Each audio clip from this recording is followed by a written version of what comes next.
Chapter 12 of the Autobiography of Benjamin Franklin, by Benjamin Franklin. Chapter 12 Defense of the Province. I had, on the whole, abundant reason to be satisfied with my being established in Pennsylvania. There were, however, two things that I regretted: there being no provision for defense, nor for a complete education of youth; no militia, nor any college. I therefore, in 1743, drew up a proposal for establishing an academy, and at that time, thinking the Reverend Mr. Peters, who was out of employ, a fit person to superintend such an institution, I communicated the project to him; but he, having more profitable views in the service of the Proprietaries, which succeeded, declined the undertaking, and, not knowing another at that time suitable for such a trust, I let the scheme lie a while dormant. I succeeded better the next year, 1744, in proposing and establishing a philosophical society. The paper I wrote for that purpose will be found among my writings, when collected. With respect to defense, Spain having been several years at war against Great Britain, and being at length joined by France, which brought us into great danger, and the labored and long continued endeavor of our Governor, Thomas, to prevail with our Quaker Assembly to pass a militia law, and to make other provisions for the security of the province, having proved abortive, I determined to try what might be done by a voluntary association of the people. To promote this, I first wrote and published a pamphlet, entitled Plain Truth, in which I stated our defenseless situation in strong lights, with the necessity of union and discipline for our defense, and promised to propose in a few days an association, to be generally signed for that purpose. The pamphlet had a sudden and surprising effect. I was called upon for the instrument of association, and having settled the draft of it with a few friends, I appointed a meeting of the citizens in the large building before mentioned. The house was pretty full. I had prepared a number of printed copies, and provided pens and ink dispersed all over the room.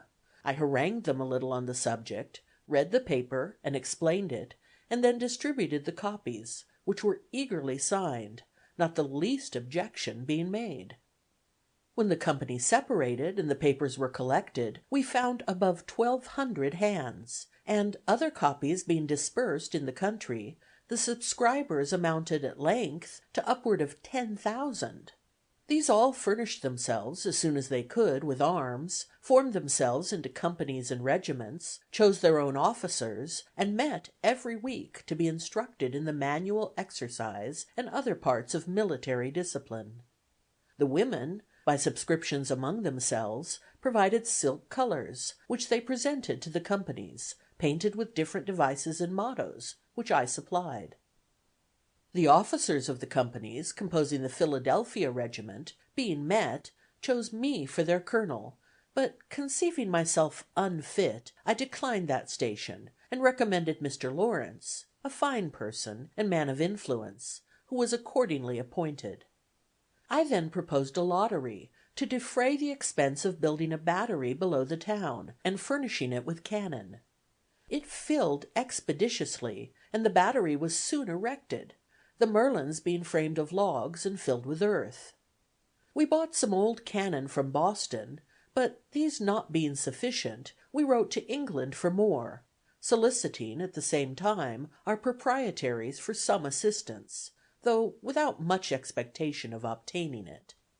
Meanwhile, Colonel Lawrence, William Allen, Abram Taylor, Esquire, and myself were sent to New York by the Associators, commissioned to borrow some cannon of Governor Clinton. He at first refused us peremptorily, but at dinner with his council, where there was great drinking of Madeira wine, as the custom of that place then was, he softened by degrees, and said he would lend us 6.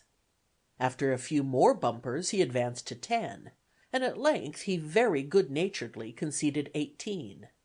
They were fine cannon, 18-pounders, with their carriages, which we soon transported and mounted on our battery, where the Associators kept a nightly guard while the war lasted, and among the rest I regularly took my turn of duty there as a common soldier. My activity in these operations was agreeable to the governor and council. They took me into confidence, and I was consulted by them in every measure wherein their concurrence was thought useful to the association. Calling in the aid of religion, I proposed to them the proclaiming of a fast, to promote reformation, and implore the blessing of Heaven on our undertaking. They embraced the motion, but as it was the first fast ever thought of in the province, the secretary had no precedent from which to draw the proclamation. My education in New England, where a fast is proclaimed every year, was here of some advantage. I drew it in the accustomed style; it was translated into German, printed in both languages, and divulged through the province. This gave the clergy of the different sects an opportunity of influencing their congregations to join in the association, and it probably would have been general among all but Quakers if the peace had not soon intervened. It was thought by some of my friends that by my activity in these affairs I should offend that sect, and thereby lose my interest in the assembly of the province, where they formed a great majority. A young gentleman who had likewise some friends in the House, and wished to succeed me as their clerk, acquainted me that it was decided to displace me at the next election, and he, therefore, in good will, advised me to resign, as more consistent with my honor than being turned out. My answer to him was, that I had read or heard of some public man who made it a rule never to ask for an office, and never to refuse one when offered to him. I approve, says I, of his rule, and will practice it, with a small addition: I shall never ask, never refuse, nor ever resign an office. If they will have my office of clerk to dispose of to another, they shall take it from me. I will not, by giving it up, lose my right of some time or other making reprisals on my adversaries. I heard, however, no more of this. I was chosen again unanimously, as usual, at the next election. Possibly, as they disliked my late intimacy with the members of the council, who had joined the governors in all disputes about military preparations, with which the House had long been harassed, they might have been pleased if I would have voluntarily left them, but they did not care to displace me on account merely of my zeal for the association, and they could not well give another reason. Indeed, I had some cause to believe that the defense of the country was not disagreeable to any of them, provided they were not required to assist in it. And I found that a much greater number of them than I could have imagined, though against offensive war, were clearly for the defensive. Many pamphlets pro and con were published on the subject, and some by good Quakers in favor of defense, which I believe convinced most of their younger people. A transaction in our fire company gave me some insight into their prevailing sentiments. It had been proposed that we should encourage the scheme for building a battery by laying out the present stock, then about £60, in tickets of the lottery.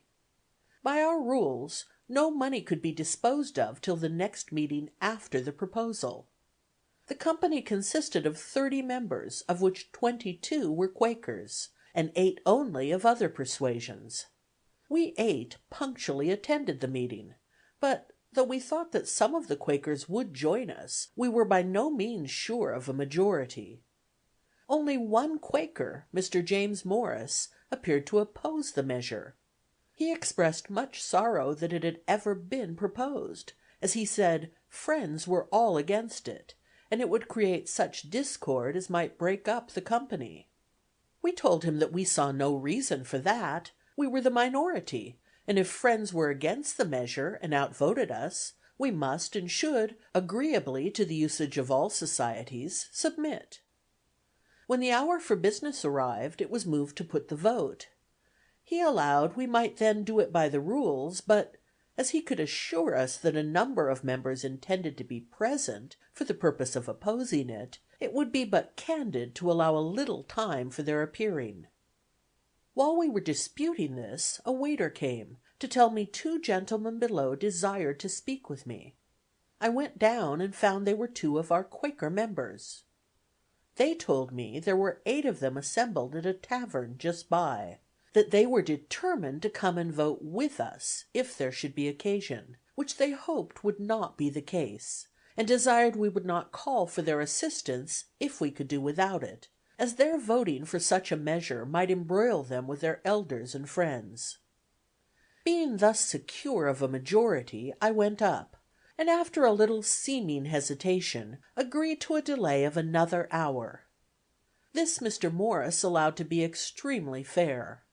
Not one of his opposing friends appeared, at which he expressed great surprise, and at the expiration of the hour we carried the resolution 8-1, and as, of the 22 Quakers, 8 were ready to vote with us, and 13 by their absence manifested that they were not inclined to oppose the measure, I afterward estimated the proportion of Quakers sincerely against defense as 1 to 21 only, for these were all regular members of that society, and in good reputation among them, and had due notice of what was proposed at that meeting.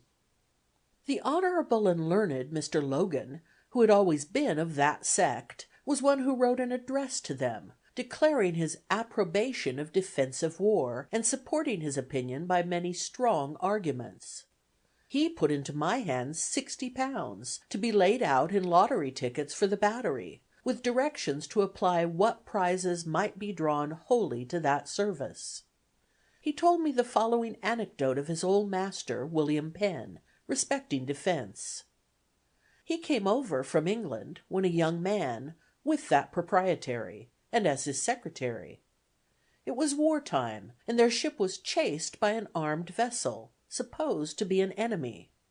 Their captain prepared for defense, but told William Penn and his company of Quakers that he did not expect their assistance, and they might retire into the cabin, which they did, except James Logan, who chose to stay upon deck and was quartered to a gun.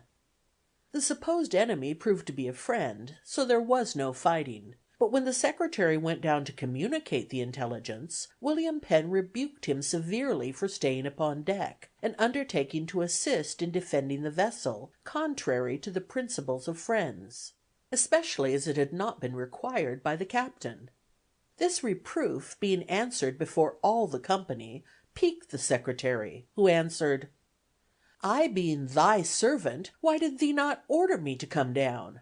But thee was willing enough that I should stay and help fight the ship when thee thought there was danger." My being many years in the Assembly, the majority of which were constantly Quakers, gave me frequent opportunities of seeing the embarrassment given them by their principle against war, whenever application was made to them, by order of the Crown, to grant aids for military purposes. They were unwilling to offend government, on the one hand, by a direct refusal, and their friends, the body of Quakers, on the other, by compliance contrary to their principles; hence a variety of evasions to avoid complying, and modes of disguising the compliance when it became unavoidable. The common mode at last was to grant money under the phrase of its being "for the king's use," and never to inquire how it was applied. But if the demand was not directly from the Crown, that phrase was found not so proper, and some other was to be invented.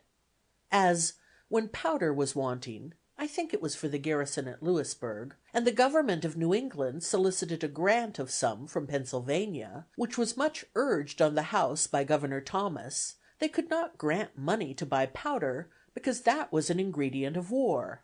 But they voted an aid to New England of £3,000, to be put into the hands of the governor, and appropriated it for the purchasing of bread, flour, wheat, or other grain. Some of the council, desirous of giving the House still further embarrassment, advised the governor not to accept provision, as not being the thing he had demanded; but he replied, "I shall take the money, for I understand very well their meaning. Other grain is gunpowder," which he accordingly bought, and they never objected to it. It was in allusion to this fact that when in our fire company we feared the success of our proposal in favor of the lottery, and I had said to my friend Mr. Sing, one of the members, "If we fail, let us move the purchase of a fire engine with the money. The Quakers can have no objection to that, and then, if you nominate me and I you as a committee for that purpose, we will buy a great gun, which is certainly a fire engine.' 'I see,' says he, 'you have improved by being so long in the Assembly. Your equivocal project would be just a match for their wheat or other grain.'"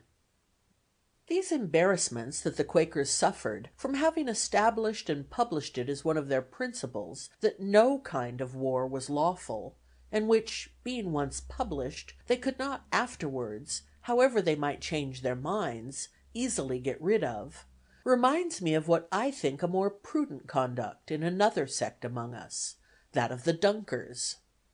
I was acquainted with one of its founders, Michael Welfare, soon after it appeared. He complained to me that they were grievously calumniated by the zealots of other persuasions, and charged with abominable principles and practices to which they were utter strangers. I told him this had always been the case with new sects, and that to put a stop to such abuse, I imagined it might be well to publish the articles of their belief and the rules of their discipline. He said that it had been proposed among them, but not agreed to, for this reason: "When we were first drawn together as a society," says he, "it had pleased God to enlighten our minds so far as to see that some doctrines, which we once esteemed truths, were errors, and that others, which we had esteemed errors, were real truths. From time to time he has been pleased to afford us farther light, and our principles have been improving and our errors diminishing. Now we are not sure that we have arrived at the end of this progression, and at the perfection of spiritual or theological knowledge, and we fear that, if we should once print our confession of faith, we should feel ourselves as if bound and confined by it, and perhaps be unwilling to receive further improvement, and our successors still more so, as conceiving what we elders and founders had done to be something sacred, never to be departed from." This modesty in a sect is perhaps a singular instance in the history of mankind. Every other sect, supposing itself in possession of all truth, and that those who differ are so far in the wrong, like a man travelling in foggy weather: those at some distance before him on the road he sees wrapped up in the fog, as well as those behind him, and also the people in the fields on each side; but near him all appears clear, though in truth he is as much in the fog as any of them. To avoid this kind of embarrassment, the Quakers have of late years been gradually declining the public service in the Assembly and in the magistracy, choosing rather to quit their power than their principle. In order of time, I should have mentioned before that, having in 1742 invented an open stove for the better warming of rooms, and at the same time saving fuel, as the fresh air admitted was warmed in entering, I made a present of the model to Mr. Robert Grace, one of my early friends, who, having an iron furnace, found the casting of the plates for these stoves a profitable thing, as they were growing in demand. To promote that demand, I wrote and published a pamphlet entitled "An Account of the New Invented Pennsylvania Fireplaces," wherein their construction and manner of operation is particularly explained, their advantages above every other method of warming rooms demonstrated, and all objections that have been raised against the use of them answered and obviated, etc. This pamphlet had a good effect. Governor Thomas was so pleased with the construction of this stove, as described in it, that he offered to give me a patent for the sole vending of them for a term of years; but I declined it, from a principle which has ever weighed with me on such occasions, viz: that, as we enjoy great advantages from the inventions of others, we should be glad of an opportunity to serve others by any invention of ours, and this we should do freely and generously. An ironmonger in London, however, assuming a good deal of my pamphlet, and working it up into his own, and making some small changes in the machine, which rather hurt its operation, got a patent for it there, and made, as I was told, a little fortune by it.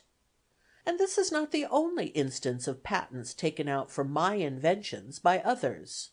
though not always with the same success, which I never contested, as having no desire of profiting by patents myself, and hating disputes. The use of these fireplaces in very many houses, both of this and the neighboring colonies, has been, and is, a great saving of wood to the inhabitants. End of chapter 12. Chapter 13. Public Service and Duties, 1749 to 1753.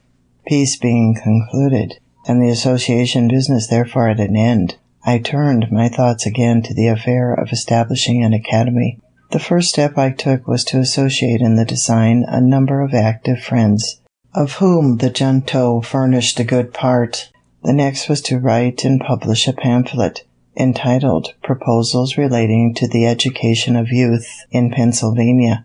This I distributed among the principal inhabitants gratis, and as soon as I could suppose their minds a little prepared by the perusal of it, I set on foot a subscription for opening and supporting an academy. It was to be paid in quotas yearly for 5 years. By so dividing it, I judged the subscription might be larger, and I believe it was so, amounting to no less, if I remember right, than £5,000. In the introduction to these proposals, I stated their publication, not as an act of mine, but of some public-spirited gentleman, avoiding as much as I could, according to my usual rule, the presenting myself to the public as the author of any scheme for their benefit, the subscribers, to carry the project into immediate execution, chose out of their number 24 trustees, and appointed Mr. Francis, Footnote, Tench Francis, uncle of Sir Philip Francis, immigrated from England to Maryland, and became attorney for Lord Baltimore. He removed to Philadelphia and was Attorney General of Pennsylvania from 1741 to 1755. He died in Philadelphia August 16, 1758. Smith, end footnote, then Attorney General, and myself to draw up constitutions for the government of the Academy, which being done and signed, a house was hired, masters engaged, and the schools opened, I think, in the same year, 1749.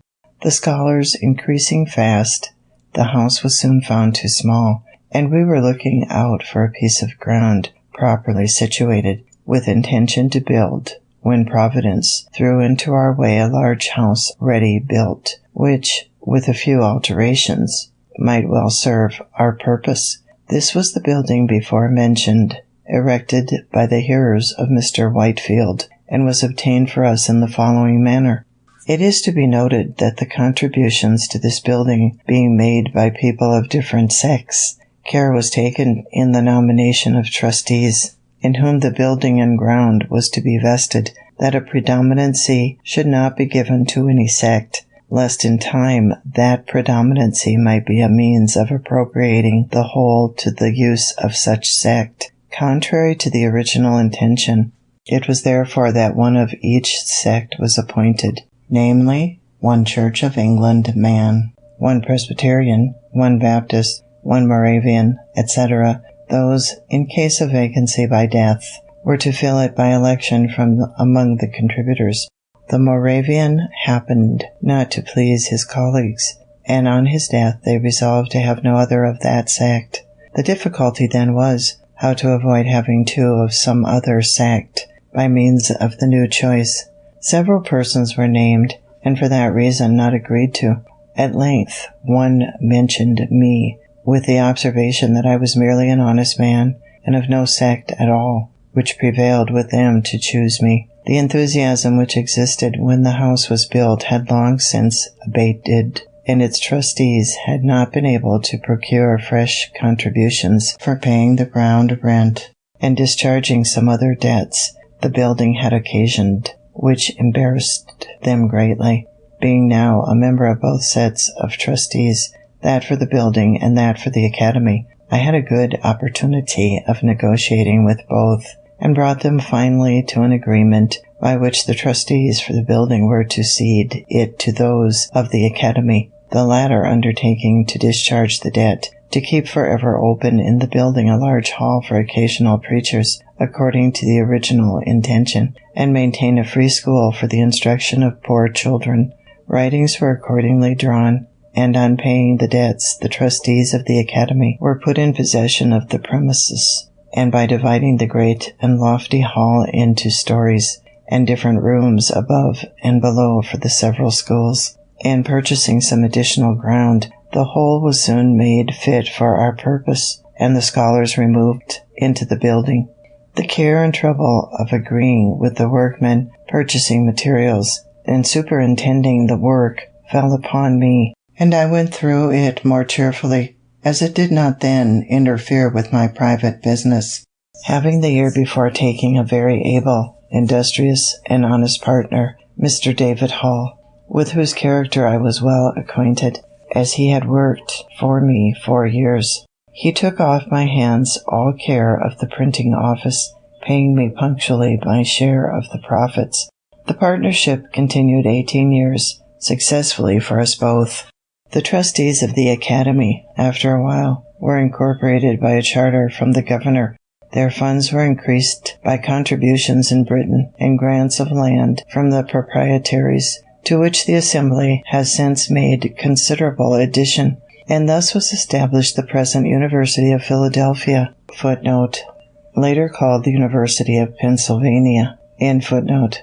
I have been, continued, one of its trustees from the beginning, now nearly 40 years, and have had the very great pleasure of seeing a number of the youth who have received their education in it, distinguished by their improved abilities, serviceable in public stations, and ornaments to their country.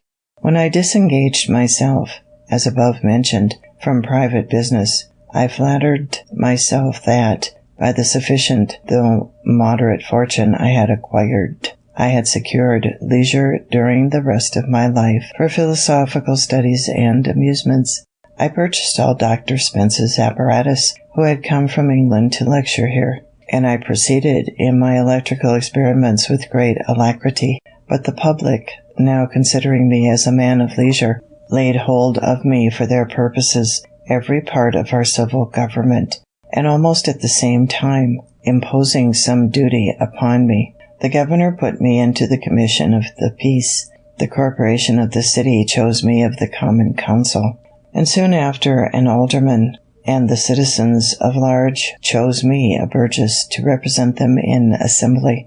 This latter station was the more agreeable to me, as I was at length tired with sitting there to hear debates, in which, as clerk, I could take no part, and which were often so unentertaining that I was induced to amuse myself with making magic squares or circles, or anything to avoid weariness, and I conceived my becoming a member would enlarge my power of doing good.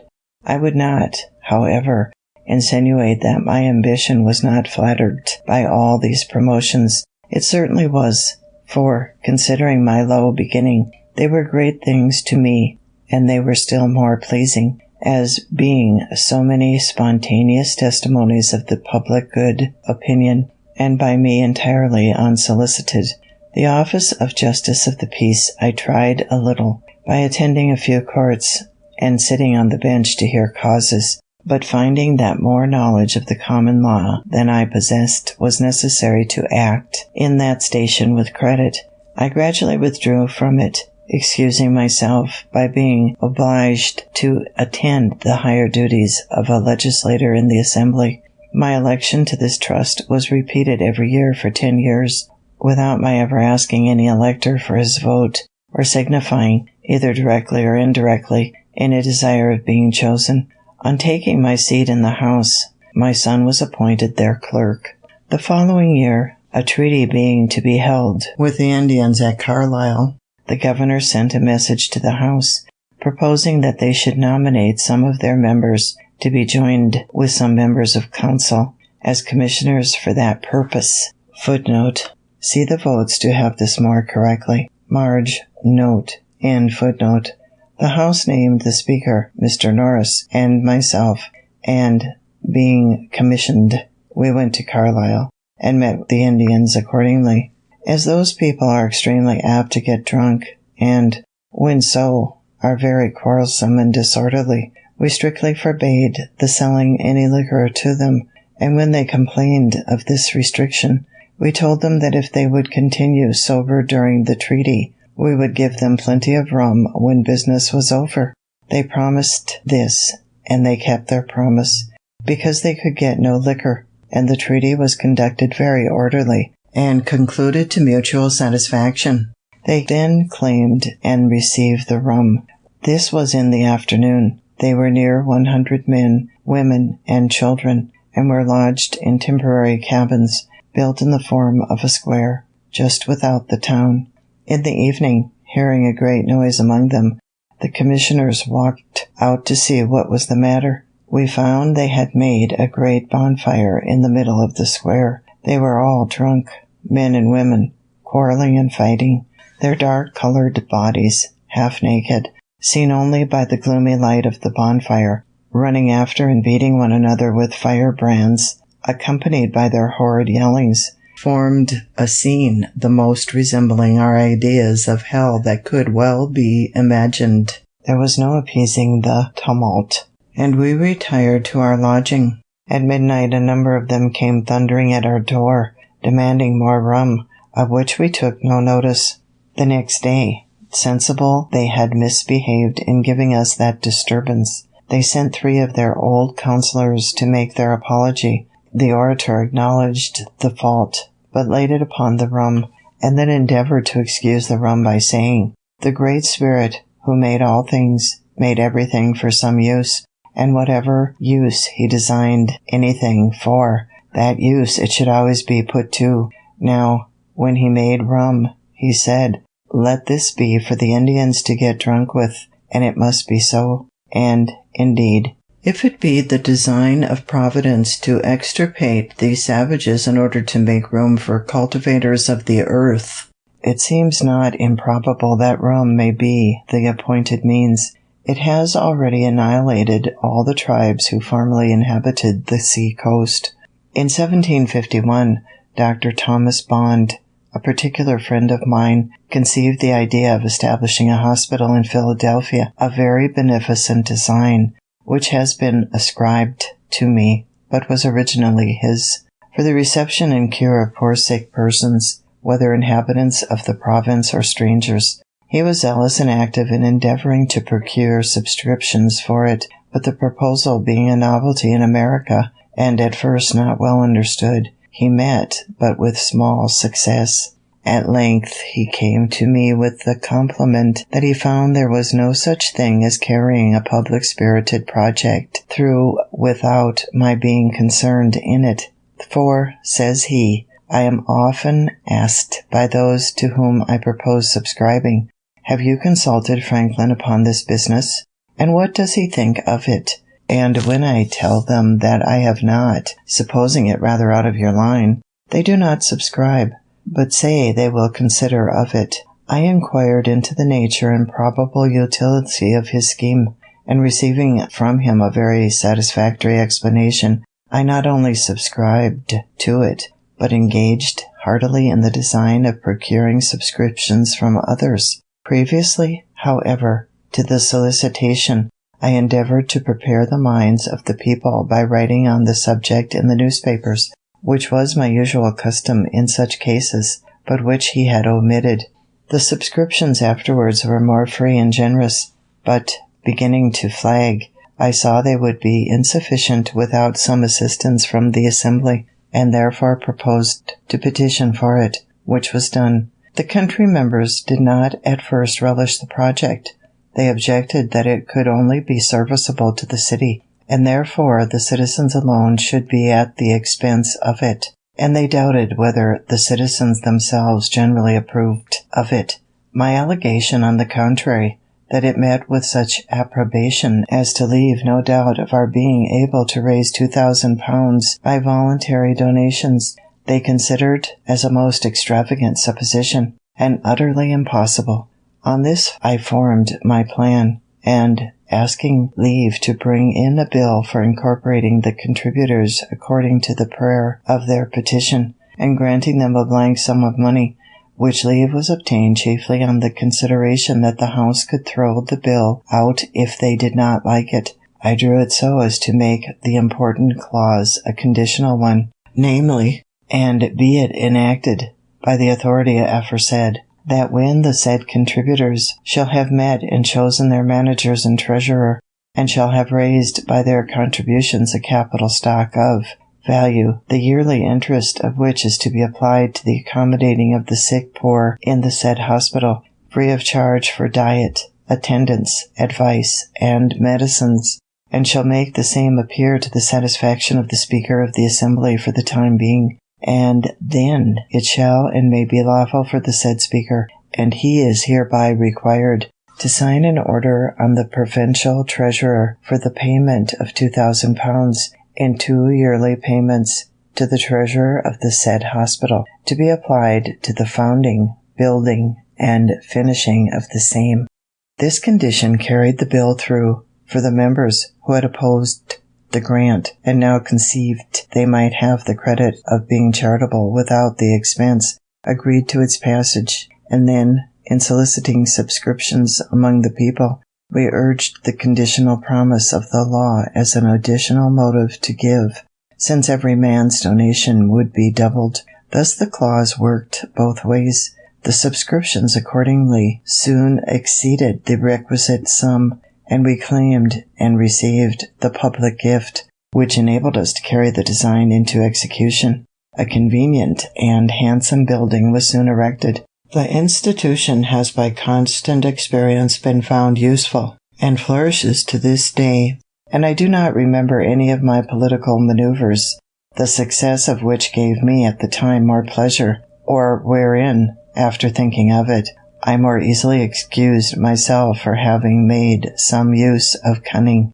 It was about this time that another projector, the Reverend Gilbert Tennant, Footnote, Gilbert Tennant, 1703 to 1764, came to America with his father, Reverend William Tennant, and taught for a time in the Lodge College, from which sprang the College of New Jersey. Smith, in Footnote, came to me with a request that I would assist him in procuring a subscription for erecting a new meeting house. It was to be for the use of a congregation he had gathered among the Presbyterians, who were originally disciples of Mr. Whitefield. Unwilling to make myself disagreeable to my fellow citizens by too frequently soliciting their contributions, I absolutely refused. He then desired I would furnish him with a list of the names of persons I knew by experience to be generous and public-spirited. I thought it would be unbecoming in me, after their kind compliance with my solicitations, to mark them out to be worried by other beggars, and therefore refused also to give such a list. He then desired I would at least give him my advice. That I will readily do, said I, and, in the first place, I advise you to apply to all those whom you know will give something. Next, to those whom you are uncertain whether they will give anything or not, and show them the list of those who have given. And, lastly, do not neglect those who you are sure will give nothing, for in some of them you may be mistaken. He laughed and thanked me, and said he would take my advice.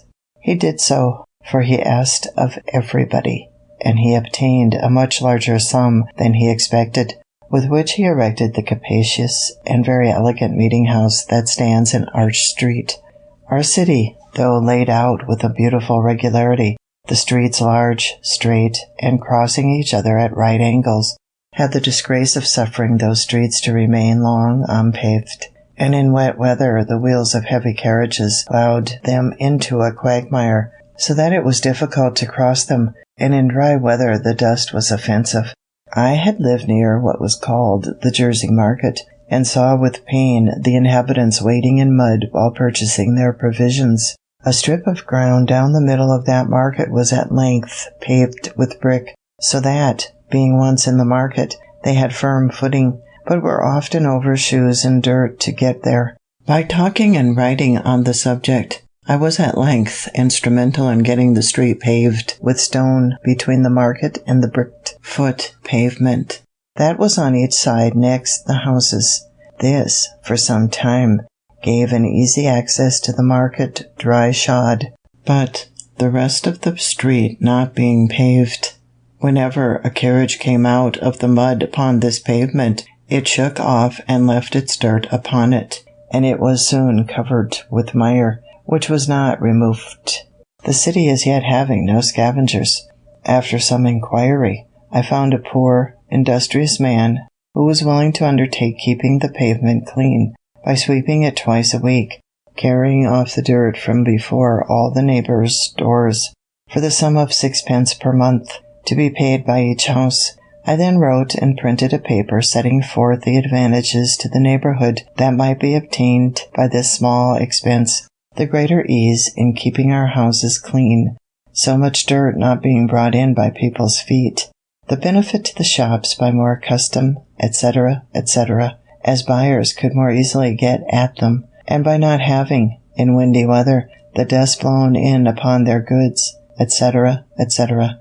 I sent one of these papers to each house, and in a day or two went round to see who would subscribe an agreement to pay these expenses. It was unanimously signed, and for a time well executed. All the inhabitants of the city were delighted with the cleanliness of the pavement that surrounded the market, it being a convenience to all, and this raised a general desire to have all the streets paved, and made the people more willing to submit to a tax for that purpose. After some time I drew a bill for paving the city, and brought it into the Assembly. It was just before I went to England in 1757, and did not pass till I was gone. Footnote. See votes in footnote. And then with an alteration in the mode of assessment, which I thought not for the better, but with an additional provision for lighting as well as paving the streets, which was a great improvement. It was by a private person, the late Mr. John Clifton, his giving a sample of the utility of lamps, by placing one at his door, that the people were first impressed with the idea of enlightening all the city. The honor of this public benefit has also been ascribed to me, but it belongs truly to that gentle man. I did but follow his example, and have only some merit to claim respecting the form of our lamps, as differing from the globe lamps we were first supplied with from London. Those we found inconvenient in these respects. They admitted no air below. The smoke, therefore, did not readily go out above, but circulated in the globe, lodged on its inside, and soon obstructed the light they were intended to afford, giving, besides, the daily trouble of wiping them clean, and an accidental stroke on one of them would demolish it, and render it totally useless. I therefore suggested the composing them of 4 flat panes, with a long funnel above to draw up the smoke, and crevices admitting air below, to facilitate the ascent of the smoke. By this means they were kept clean, and did not grow dark in a few hours, as the London lamps do, but continued bright till morning, and an accidental stroke would generally break but a single pane, easily repaired. I have sometimes wondered that the Londoners did not, from the effect holes in the bottom of the globe lamps used at Vauxhall, have in keeping them clean. Footnote. Vauxhall Gardens, once a popular and fashionable London resort, situated on the Thames above Lambeth. The gardens were closed in 1859, but they will always be remembered because of Sir Roger de Coverley's visit to them in the Spectator, and from the description in Smollett's Humphrey Clinker and Thackeray's Vanity Fair. In footnote. Learned to have such holes in their street lamps, but these holes being made for another purpose, namely, to communicate flame more suddenly to the wick by a little flax hanging down through them. The other use, of letting in air, seems not to have been thought of, and therefore, after the lamps have been lit a few hours, the streets of London are very poorly illuminated. The mention of these improvements puts me in mind of one proposed, when in London, to Dr. Fothergill, who was among the best men I have known, and a great promoter of useful projects. I had observed that the streets, when dry, were never swept, and the light dust carried away, but it was suffered to accumulate till wet weather reduced it to mud, and then, after lying some days so deep on the pavement that there was no crossing it but in paths kept clean by poor people with brooms, it was great labor raked together and thrown up into carts open above, the sides of which suffered some of the slush at every jolt on the pavement to shake out and fall, sometimes to the annoyance of foot passengers. The reason given for not sweeping the dusty streets was that the dust would fly into the windows of shops and houses. An accidental occurrence had instructed me how much sweeping might be done in a little time. I found at my door in Craven Street, Footnote, a short street near Charing Cross, London, end Footnote, one morning, a poor woman sweeping my pavement with a birch broom. She appeared very pale and feeble, as just come out of a fit of sickness. I asked who employed her to sweep there. She said, "Nobody, but I am very poor and in distress, and I sweeps before gentle folkses' doors, and hopes they will give me something." I bid her sweep the whole street clean, and I would give her a shilling. This was at 9 o'clock.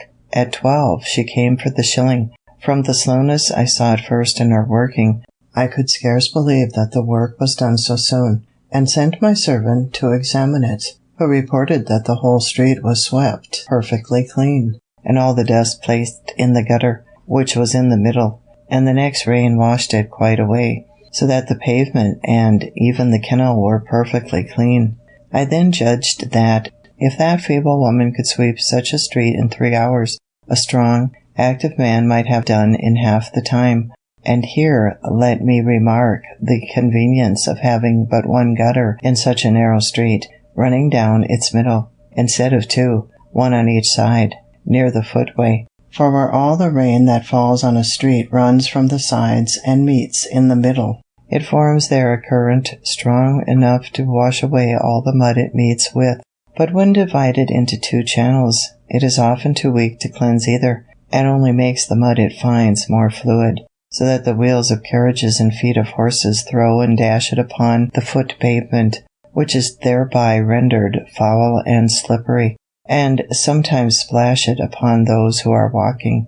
My proposal, communicated to the good doctor, was as follows: for the more effectual cleaning and keeping clean the streets of London and Westminster, it is proposed that the several watchmen be contracted with to have the dust swept up in dry seasons, and the mud raked up at other times, each in the several streets and lanes of his round, that they be furnished with brooms and other proper instruments for these purposes, to be kept at their respective stands, ready to furnish the poor people they may employ in the service, that in the dry summer months the dust be all swept up into heaps of proper distances, before the shops and windows of houses are usually opened, when the scavengers, with close-covered carts, shall also carry it all away, that the mud, when raked up, be not left in heaps to be spread abroad again by the wheels of carriages and trampling of horses,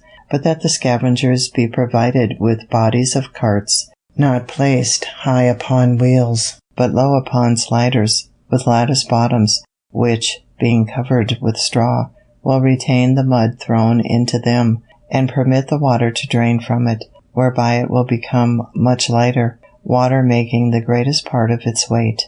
These bodies of carts to be placed at convenient distances, and the mud brought to them in wheelbarrows, they remaining where placed till the mud is drained, and then horses brought to draw them away.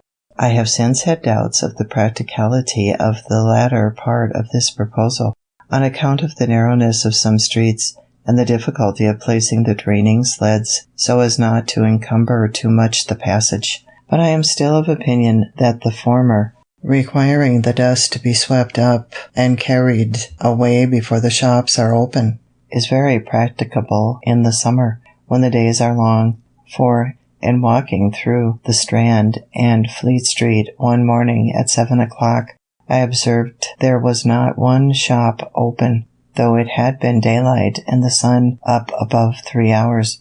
The inhabitants of London, choosing voluntarily to live much by candlelight and sleep by sunshine, and yet often complain, a little absurdly, of the duty on candles, and the high price of tallow. Some may think these trifling matters not worth minding or relating, but when they consider that though dust blown into the eyes of a single person, or into a single shop on a windy day, is but of small importance, yet the great number of the instances in a populous city, and its frequent repetition give it weight and consequence. Perhaps they will not censure very severely those who bestow some attention to affairs of this seemingly low nature. Human felicity is produced not so much by great pieces of good fortune that seldom happen, as by little advantages that occur every day. Thus, if you teach a poor young man to shave himself, and keep his razor in order, you may contribute more to the happiness of his life than in giving him 1,000 guineas. The money may be soon spent, the regret only remaining of having foolishly consumed it. But in the other case, he escapes the frequent vexation of waiting for barbers, and of their sometimes dirty fingers, offensive breaths, and dull razors. He shaves when most convenient to him, and enjoys daily the pleasure of its being done with a good instrument. With these sentiments I have hazarded the few preceding pages, hoping they may afford hints which some time or other may be useful to a city I love, having lived many years in it very happily, and perhaps to some of our towns in America, having been for some time employed by the Postmaster General of America as his comptroller in regulating several offices, and bringing the officers to account. I was, upon his death in 1753, appointed jointly with Mr. William Hunter to succeed him, by a commission from the Postmaster General in England. The American office never had hitherto paid anything to that of Britain. We were to have £600 a year between us, if we could make that sum out of the profits of the office. To do this, a variety of improvements were necessary. Some of these were inevitably at first expensive, so that in the first 4 years the office became above £900 in debt to us, but it soon after began to repay us, and before I was displaced by a freak of the ministers, of which I shall speak hereafter, we had brought it to yield 3 times as much clear revenue to the Crown as the Post Office of Ireland. Since that imprudent transaction, they have received from it not 1 farthing. The business of the Post Office occasioned my taking a journey this year to New England, where the College of Cambridge, of their own motion, presented me with the degree of Master of Arts. Yale College, in Connecticut, had before made me a similar compliment. Thus, without studying in any college, I came to partake of their honors. They were conferred in consideration of my improvements and discoveries in the electric branch of natural philosophy. End of Chapter 13. Chapter 14. Albany Plan of Union.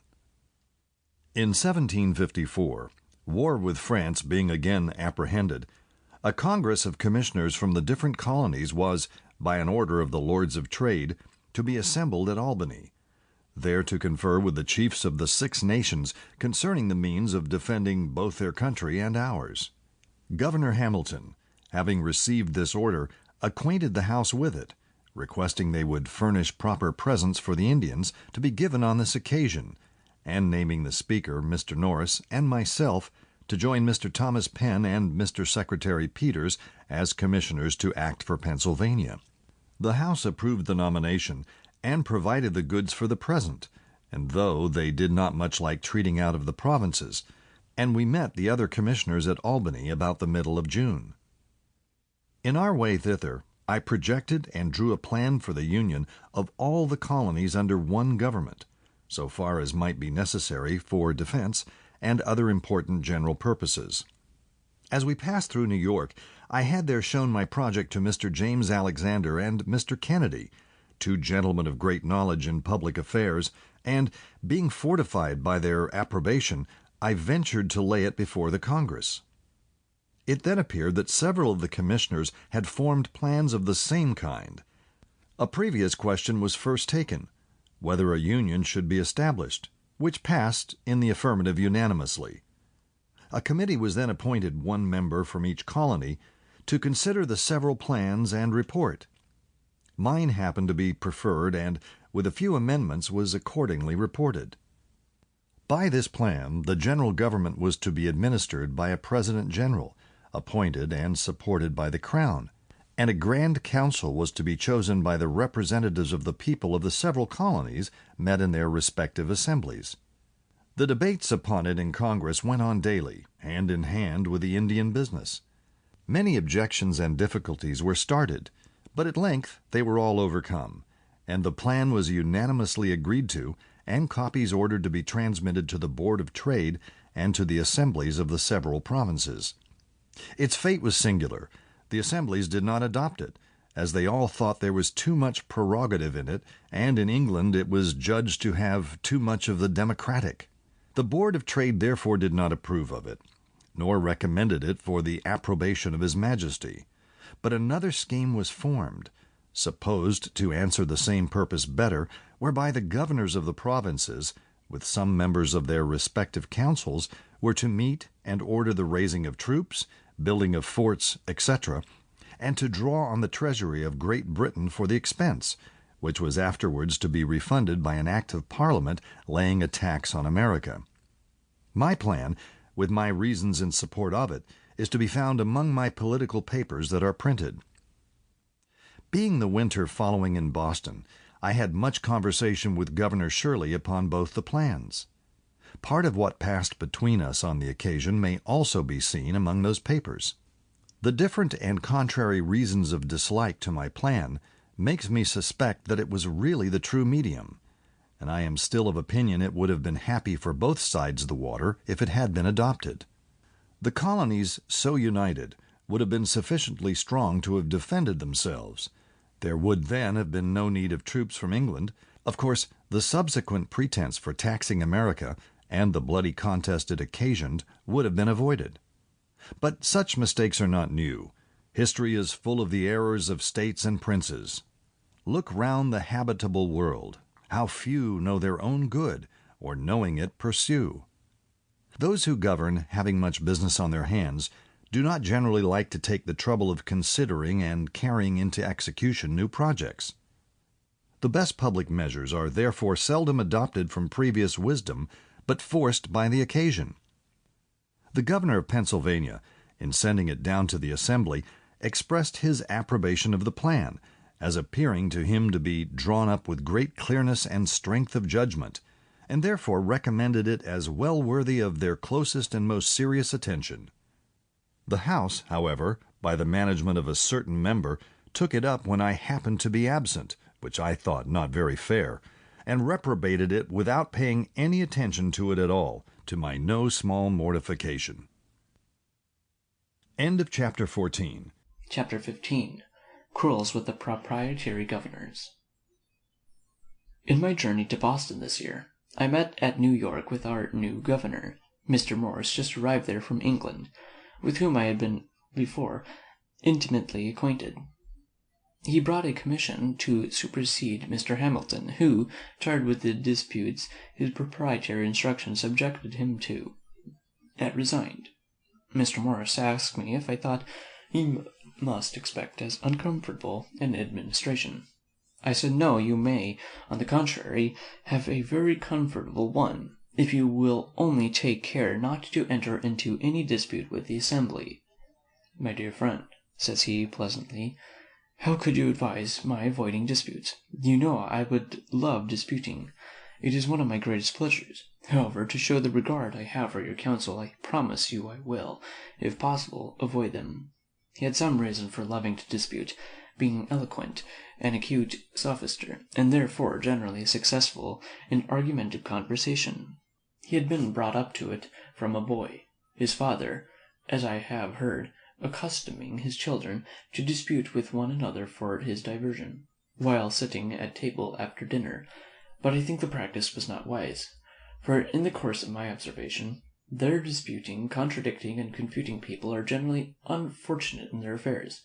They get victory sometimes, but they never get goodwill, which will be more use to them. We parted, he going to Philadelphia and I to Boston.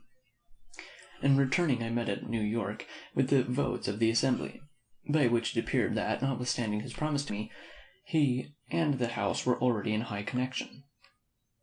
and it was a continual battle between them as long as he retained the government I had my share of it. For as soon as I got back to my seat in the Assembly, I was put on every committee for answering his speeches and messages, and by the committees always desired to make the drafts. Our answers, as well as his messages, were often tart, and sometimes indecently abusive, and as I knew I wrote for the Assembly, one might have imagined that, when we met, we could hardly avoid cutting throats. But he was so good-natured a man that no personal difference between him and me was occasioned by the contest, and we often dined together. One afternoon, in the height of his public quarrel, we met in the street. "Franklin," says he, "you must go home and me spend the evening. I am to have some company like that you will like." And, taking me by the arm, he had led me to his house. In gay conversation over the wine, after supper, he told us, jokingly, that he much admired the idea of Sancho Panza, a footnote, the round, selfish, and self-important squire of Don Quixote in Cervantes' romance of that name, end of footnote, who, when it was proposed to give him a government, requested it might be a government of blacks, as then, if he could not agree with his people, he might sell them. One of his friends, who sat next to me, says, "Franklin, why do you continue to side with these damned Quakers? Had you not better sell them? The proprietor would give you a good price." "The governor," says I, "has not yet blacked them enough."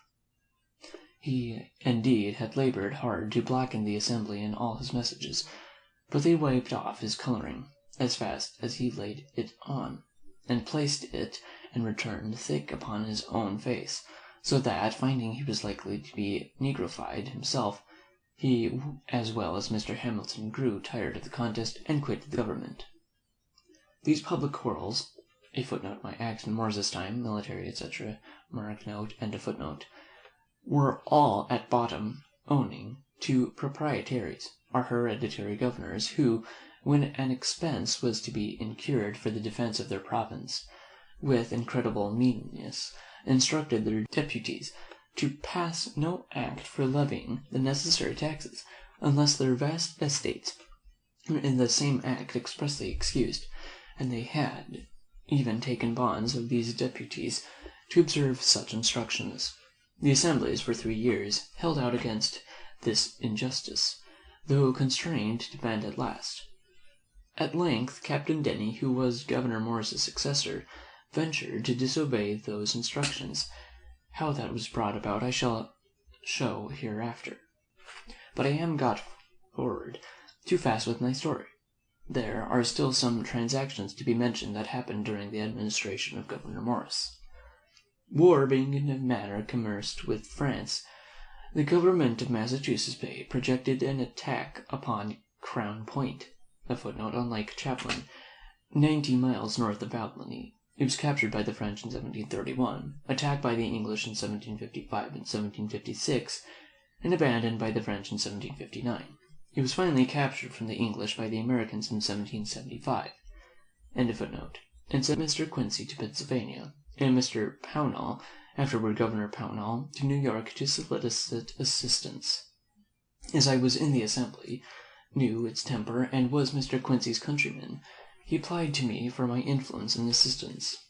I dictated his addresses to them, which was well received. They voted an aid of £10,000 to be laid out in provisions, but the governor refusing his assent to their bill, which included this with other sums granted for the use of the crown, unless a clause were inserted exempting the proprietary estate from bearing any part of the tax that would be necessary. The Assembly, though very desirous of making their grant to New England effectual, were at a loss how to accomplish it. Mr. Quincy laboured hard with the governor to obtain his assent, but he was obstinate. Then I suggested a method of doing the business without the governor, by orders on the trustees of the loan office, which by law the Assembly had the right of drawing. There was, indeed, little or no money at that time in the office, and therefore I proposed that the order should be payable in a year, and to bear an interest of 5 per cent. With these orders I suppose the provisions might easily be purchased. The Assembly, with very little hesitation, adopted the proposal. The orders were immediately printed, and I was one of the committee directed to sign and dispose of them. The fund for paying them was the interest of all the paper currency then extant in the province upon loan, together with the revenue arising from the excise, which, being known to be more than sufficient, they obtained instant credit, and were not only received in payment for the provisions, but many moneyed people who had cash lying by them vested in it those orders, which they found advantageous, as they bore interest while upon hand, and might on any occasion be used as money, so that they were eagerly all brought up, and in a few weeks none of them were to be seen. Thus this important affair was by my means completed. Mr. Quincy returned thanks to the Assembly in a handsome memorial, went home highly pleased with the success of his embassy, and ever after bore for me the most cordial and affectionate friendship. End of chapter 15. Chapter 16. Braddock's Expedition. The British government, not choosing to permit the union of the colonies as proposed at Albany, and to trust that union with their defense, lest they should thereby grow too military and feel their own strength, suspicions and jealousies at this time being entertained of them, sent over General Braddock with 2 regiments of regular English troops for that purpose. He landed at Alexandria in Virginia, and thence marched to Fredericktown in Maryland, where he halted for carriages. Our Assembly, apprehending from some information that he had conceived violent prejudice against them, as adverse to the service, wished me to wait upon him, not as much from them, but as Postmaster General, under the guise of proposing to settle with him the mode of conducting with most celerity and certainty the dispatches between him and the governors of the several provinces, with whom he must necessarily have continual correspondence, and of which they proposed to pay the expense. My son accompanied me on this journey. We found the general at Fredericktown, waiting impatiently for the return of those he had sent through the back parts of Maryland and Virginia to collect wagons. I stayed with him several days, dined with him daily, and had opportunity of removing all his prejudice by the information of what the Assembly had before his arrival actually done, and were still willing to do to facilitate his operations. When I was about to depart, the returns of wagons to be obtained were brought in, by which it appeared that they amounted only to 25, and not all of those were in serviceable condition. The general and all the officers were surprised, declared the expedition was then at an end, being impossible, and exclaimed against the ministers for ignorantly landing them in a country destitute of the means of conveying their stores, baggage, etc., not less than 150 wagons being necessary. I happened to say I thought it was a pity they had not landed rather in Pennsylvania, as in that country almost every farmer had his wagon. The general eagerly laid hold of my words and said, "Then you, sir, who are a man of interest there, can probably procure them for us, and I beg you will undertake it." I asked what terms were to be offered the owners of the wagons, and I was desired to put on paper the terms that appeared to me necessary. This I did, and they were agreed to, and a commission and instructions accordingly prepared immediately. What those terms were will appear in the advertisement I published as soon as I arrived at Lancaster, which being from the great and sudden effect it produced, a piece of some curiosity, I shall insert it at length as it follows. Advertisement, Lancaster, April 26, 1755.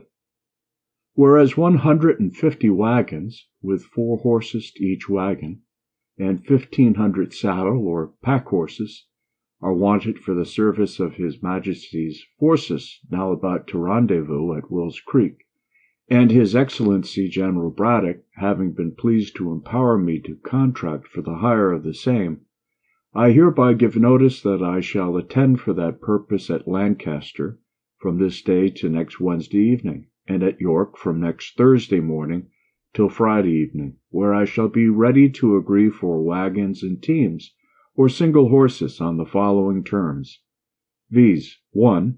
That there shall be paid for each wagon, with 4 good horses and a driver, 15 shillings per diem, and for each able horse with a pack saddle, or other saddle and furniture, 2 shillings per diem, and for each able horse without a saddle, 18 pence per diem. That the pay commence from the time of their joining the forces at Will Creek, which must be on or before the 20th of May ensuing, and that a reasonable allowance be paid over and above for the time necessary for their traveling to Will's Creek and home again after their discharge. 3. Each wagon and team and every saddle or pack horse is to be valued by indifferent persons chosen between me and the owner, and in case of the loss of any wagon, team, or other horse in the service, the price according to such valuation is to be allowed and paid. 7 days' pay is to be advanced and paid in hand by me to the owner of each wagon and team, or horse, at the time of contracting, if required, and the remainder to be paid by General Braddock or by the paymaster of the army at the time of their discharge, or from time to time as it shall be demanded. 5. No drivers of wagons or persons taking care of the hired horses are on any account to be called upon to do the duty of soldiers, or be otherwise employed than in conducting or taking care of their carriages or horses.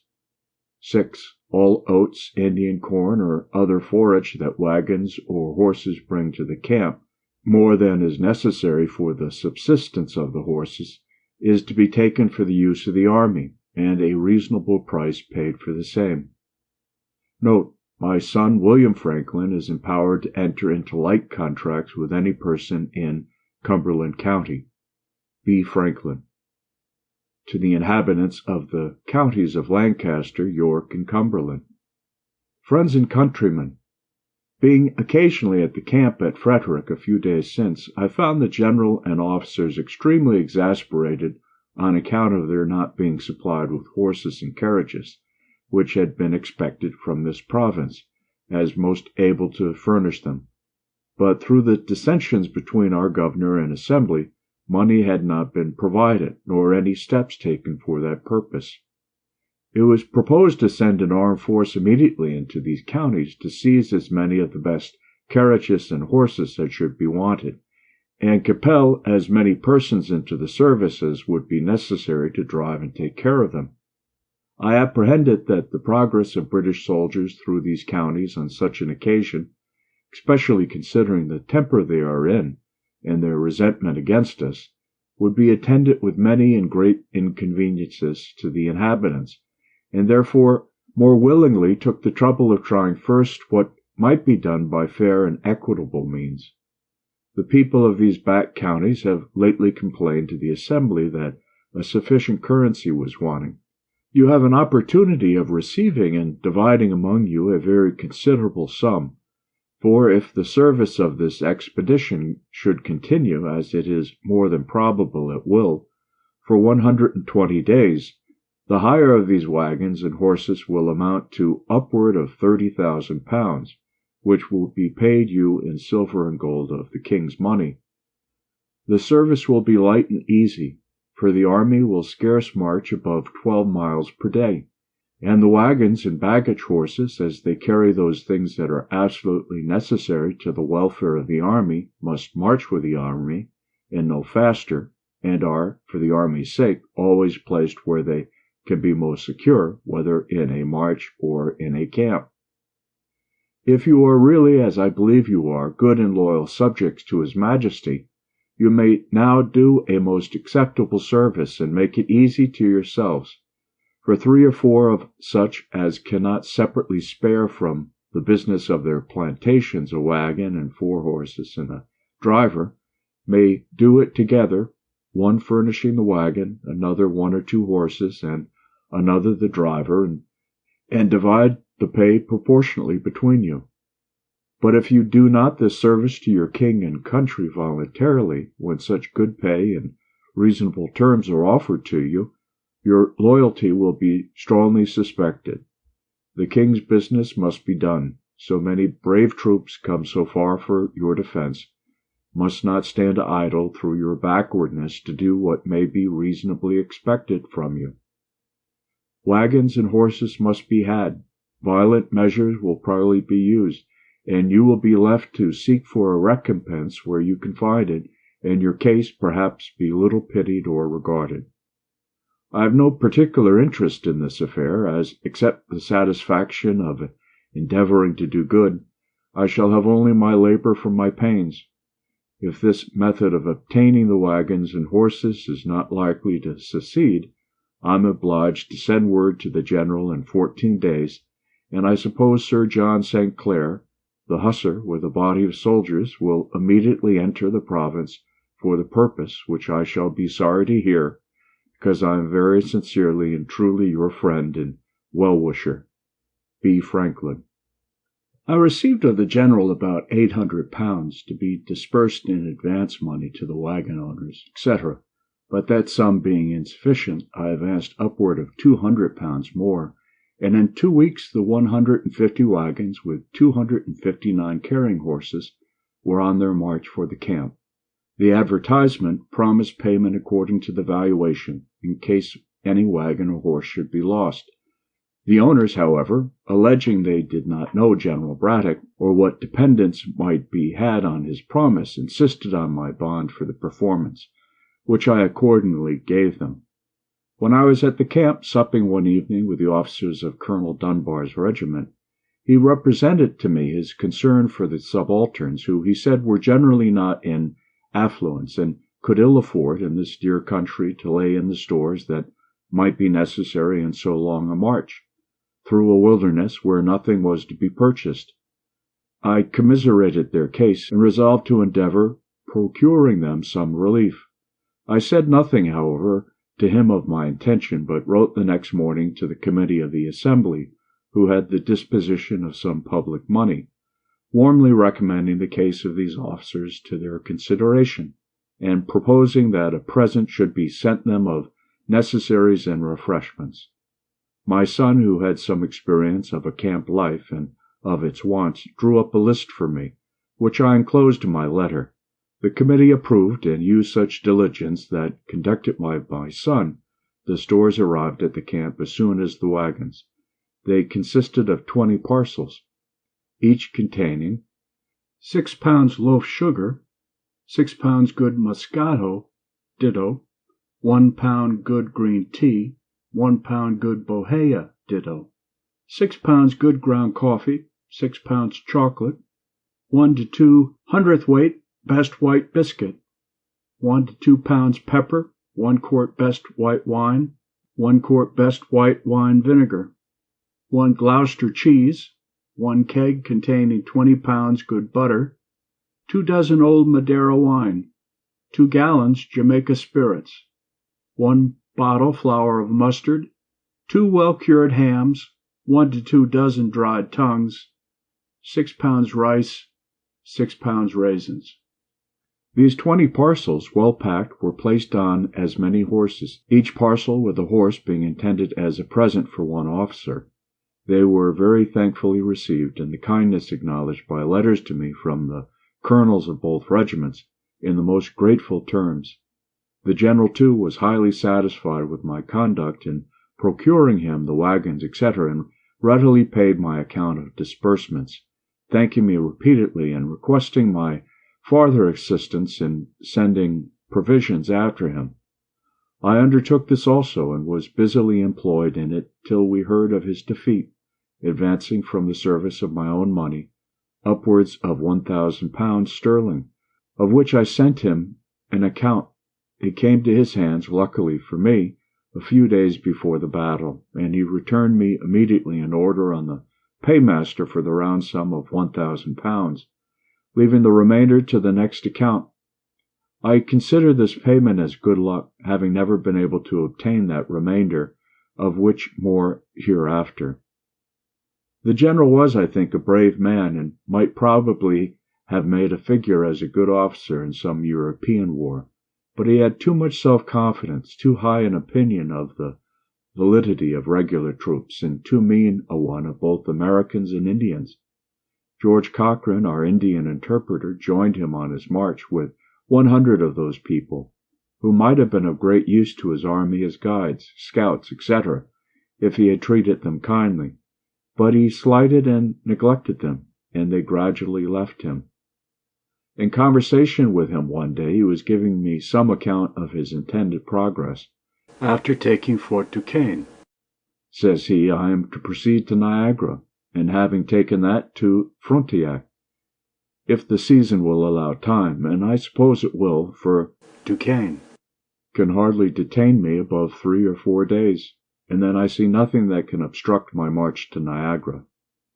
Having before revolved in my mind the long line his army must take in their march by a very narrow road, to be cut for them through the woods and bushes, and also what I had read of a former defeat of 1,500 French, who invaded the Iroquois country, I had conceived some doubts and some fears for the event of the campaign. But I ventured only to say, to be sure, sir, if you arrive well before Duquesne with these fine troops, so well provided with artillery, that place not yet completely fortified, and as we hear with no very strong garrison, can probably make but a short resistance. The only danger I apprehend of obstruction to your march is from ambuscades of Indians, who by constant practice are dexterous in laying and executing them. And the slender line, near 4 miles long, which your army must take, may expose it to be attacked by surprise in its flanks, and to be cut like a thread into several pieces, which from their distance cannot come up in time to support each other. He smiled at my ignorance, and replied, These savages may indeed be a formidable enemy to your raw American militia, but upon the king's regular and disciplined troops, sir, it is impossible they should make any impression. I was conscious of an impropriety in my disputing with a military man in matters of his profession, and said no more. The enemy, however, did not take the advantage of his army, which I apprehended its long line of march exposed it to, but let it advance without interruption till within 9 miles of the place, and then, when more in the body, for it had just passed a river, where the front had halted till all were come over, and in a more open part of the woods than any it had passed, attacked its advance guard by heavy fire from behind trees and bushes, which was the first intelligence the general had of an enemy being near him. This guard being disordered, the general hurried the troops up to their assistance, which was done in great confusion through wagons, baggage, and cattle, and presently the fire came upon their flanks. The officers, being on horseback, were more easily distinguished, picked out as marks, and fell very fast, and the soldiers were crowded together in a huddle, having or hearing no orders, and standing to be shot at till 2/3 of them were killed, and then being seized with a panic, the whole fled with precipitation. The wagoners took each a horse out of his team and scampered. Their example was immediately followed by others, so that all the wagons, provisions, artillery, and stores were left to the enemy.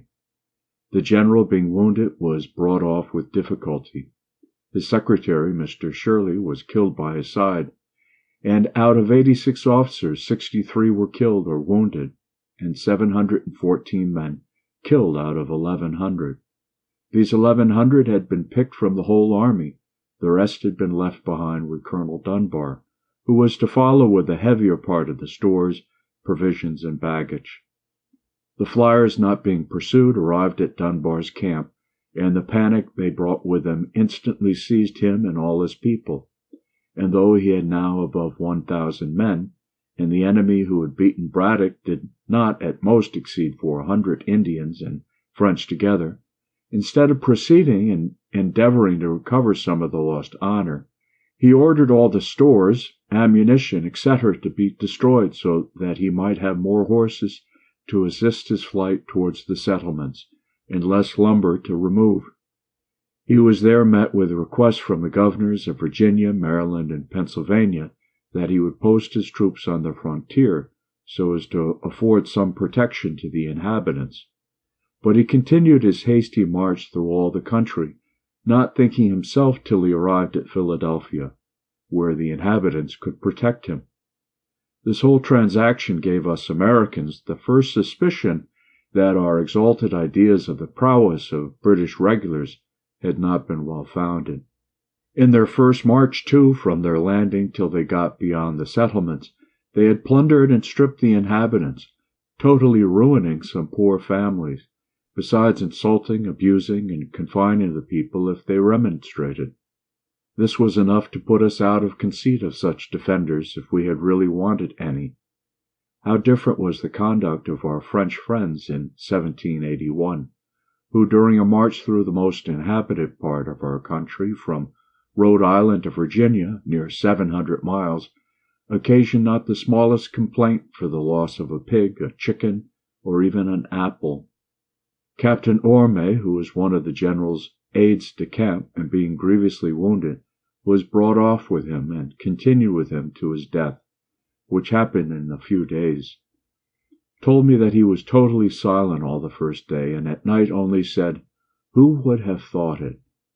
That he was silent again the first day, saying only at last, "We shall better know how to deal with them another time," and died in a few minutes after.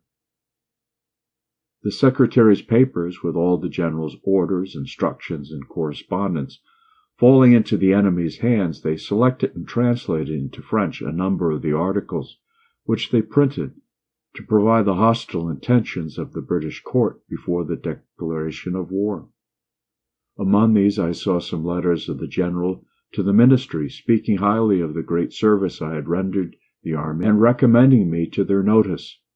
David Hume, too, who was some years after Secretary to Lord Hertford when Minister in France, and afterwards to General Conway when Secretary of State, told me he had seen among the papers in that office letters from Braddock highly recommending me. But the expedition having been unfortunate, my service, it seems, was not thought of much value, for those recommendations were never of any use to me.